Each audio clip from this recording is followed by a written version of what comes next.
So next will be the welcome message na ibibigay sa atin ni Kagawad Richard sa ating mahusay at magigiting ng mga Wagas Riders sa ating pong President. Thank you so much po. Yan po, no? Isang mapagpalang araw po sa lahat po, no? Sa lahat po ng mga riders na naririto po, no? Gusto ko po lang i-acknowledge yung ating Wagas Riders Club, PPC, sa ating presidente,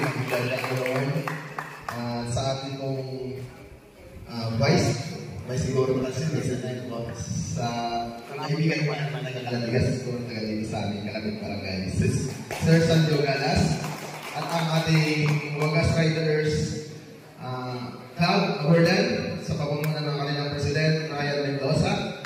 Sir, good evening. Ganun din po, sa PSU po, President John Henry Bulbon. Sa ating collab po, yung ano kanilang counter para po sa kay Sir Ray Macuel. Sir, good evening. At ang ating Lovers Riders Club, ang Palawan Freedom Riders Club, ang kanilang Presidente, Pres RGG Solid Dorado.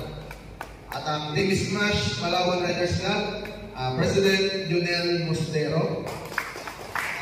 Sniper King Riders Club, President Charlotte Ordas. Ang ating pong Scorpion Riders Community Club, President Sam Castillo Viper. At ang ating Tansan Group Riders Club, Mary Ann Ballesteros. Ang Palawan Magwis Riders Club, John Mark Bakiner. At ang Palawan Mountaineers Riders Club, John Malsis. Then Club RRR, President Jai, ang Pali Bilboa. Yung po sa lahat po ng officials and members na naririto po, thank you so much po sa inyo. Isa na po makasaysayan po, no? Ipinasok sa inyong history, no? Na napakalaking tulong po para sa isang beneficiaries na kaporok namin, kaporok ko mismo at kabarangay ko na si Princess po, no? Ganun din po sa kanyang pamilya. Good morning po sa inyo.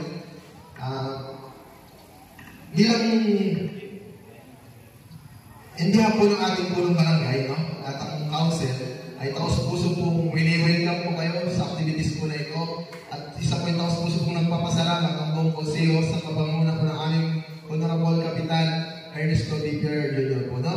At isa po yung barangay namin na napili po